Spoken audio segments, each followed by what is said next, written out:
Inilah sesuatu latar belakang Efesus yang begitu lain dengan tempat-tempat yang lain.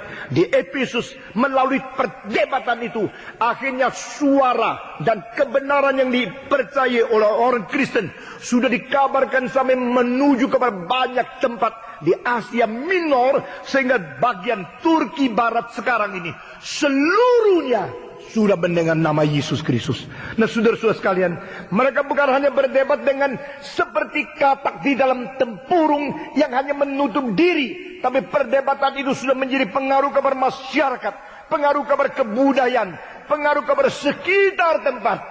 Saudara-saudara, waktu saya membaca daerah Asia Minor, semua orang mendengar nama Yesus Kristus karena terjadinya Tinarus. Itu penting sekali.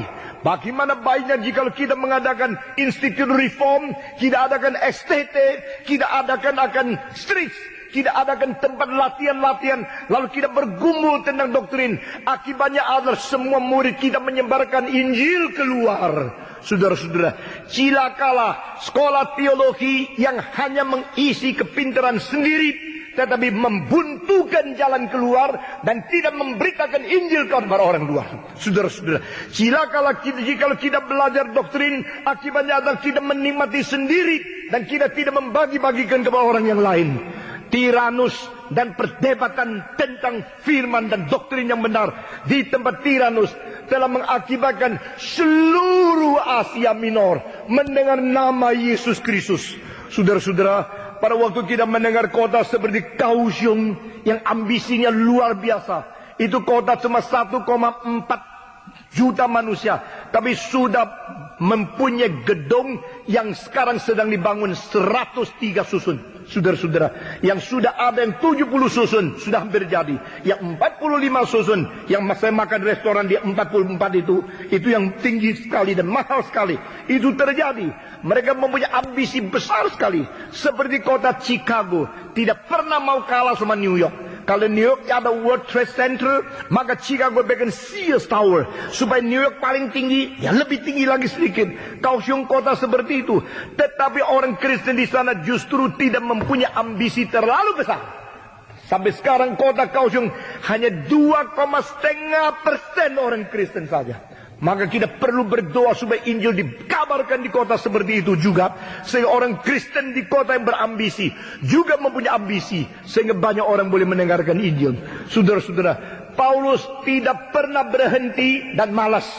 Paulus tidak pernah santai-santai dan tertidur. Dia selalu berjuang, bergerak, selalu bergerak supaya lebih banyak orang mendengar Injil.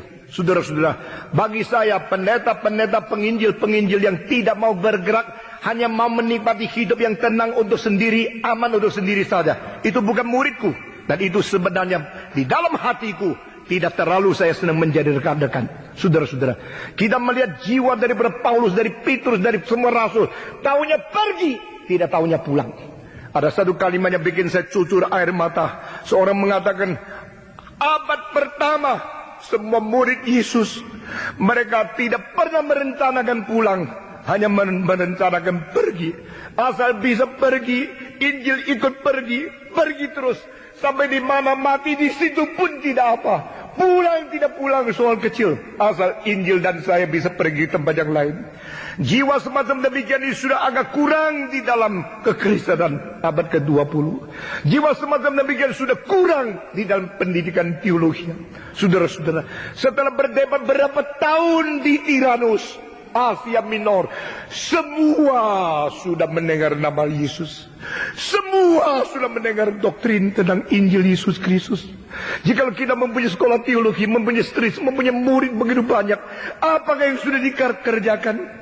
Saya harap mereka yang sekolah di street, di Reform Institute, langsung bersaksi di kantor, berani berkhotbah. Jangan tunggu sampai lulusan STTRI baru berkhotbah. Semua orang Kristen yang dilatih dengan doktrin yang benar, berkhotbah, bersaksi, jangan tunggu.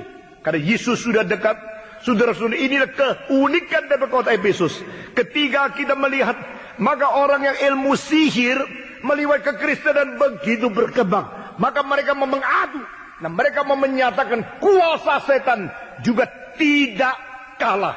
Mereka mau berusaha untuk mengalahkan kekristenan. Di Efesus dan di Sirikida terjadi daerah sekitar situ. Terjadi beberapa istiwa yang besar sekali. Ada orang yang memalsukan atau pinjam nama Yesus Kristus mengusir setan. Ketahuan oleh setan bahwa mereka bukan berdasarkan iman sendiri, tapi berdasarkan nama pinjaman. Saudara-saudara, nama pinjaman itu belum pernah ada kuasa.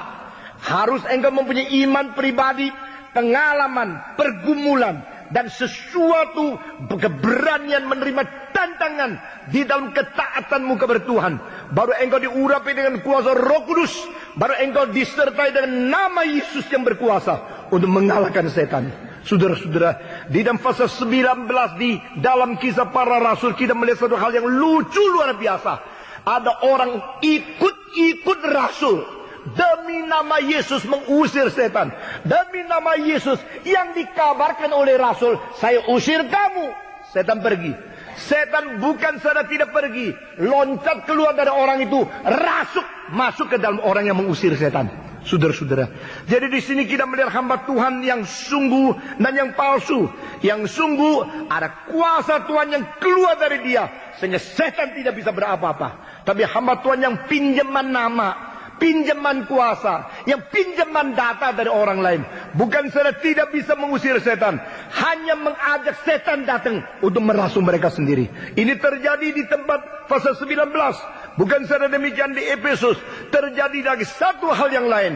Yaitu setelah mereka memperbandingkan, memperdebatkan, mereka melihat kuasa Tuhan jauh lebih besar dari kuasa-kuasa yang lain. Akibatnya mereka membawa semua buku ilmu sihir yang palsu, ajaran yang tidak beres, untuk dibakar habis di hadapan Paulus.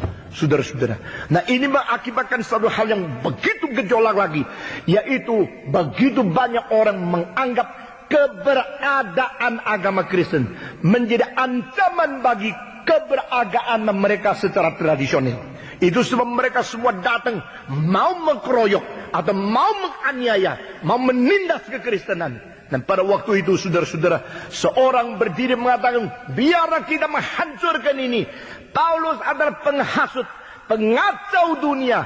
Dia telah merusak nama daripada dewa kitab yang begitu besar di seluruh Asia ini. Mari kita merusak dia juga.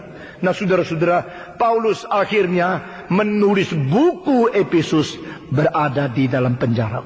Waktu dia berada di penjara, dia tulis surat kepada orang di Efesus, gereja yang mengalami kesulitan-kesulitan begitu besar, gereja yang pernah mengalami ujian-ujian doktrin, gereja yang pernah mengalami ujian-ujian dari kuasa setan melawan kuasa Tuhan, gereja yang mengalami tempat penginjilan yang begitu meluas di tempat itu, gereja yang mengalami sesuatu perbandingan antara buku yang suci dan buku yang tidak benar, gereja yang mengalami orang-orang begitu banyak rela membakar buku yang tidak beres. Saudara-saudara, gereja diuji, gereja di dunia ini seperti kaum suci yang diserahkan di tengah-tengah kaum yang najis untuk dikeroyok, untuk dianiaya, untuk ditindas. Tetapi gereja merupakan emas yang murni. Setelah melewat akan api yang keras, makin memurnikan diri. Saudara-saudara, kiranya Tuhan memberkati kita, dia mengetahui apakah sebenarnya kehadiran gereja di dunia ini. Selama 10 tahun yang lalu kita melihat Indonesia dilanda oleh gerakan-gerakan yang tidak bertanggung jawab. Pokoknya percaya Tuhan dapat kaya, pokoknya percaya Tuhan dapat lancar, pokoknya percaya kepada dia dapat kredit banyak dari bank. Sehingga belum beriman sudah pinjam uang sebanyak mungkin, hidup berfoya-foya. Termasuk pendeta-pendeta yang tidak karu-karuan. Akibatnya adalah apa? Pada waktu ekonomi menyusut, pada waktu dolar naik, rupiah turun, pada waktu kredit macet, pada waktu banyak orang merasa seperti tidak lagi seperti hari-hari yang lampau, iman mereka mulai goncang luar biasa. Karena dari permulaan memang ditanam iman yang tidak beres. Saudara-saudara, inilah bulan-bulan ujian bagi engkau dan saya. Inilah bulan ujian bagi pendeta-pendeta dan orang Kristen. Apakah imanmu dulu adalah iman yang belum pernah diuji? Apakah imanmu memang ditanam dengan gampang? Tidak usah ikut katekisasi, langsung dibaptiskan. Tidak apa-apa kok. Hanya sebut nama Yesus, pasti diselamatkan. Itu semua ajaran-ajaran yang tidak bertanggung jawab. Sampai kapankah zaman ini mau kembali kepada firman Tuhan? Sampai kapankah kita mau menjadi orang Kristen yang sungguh-sungguh mau taat?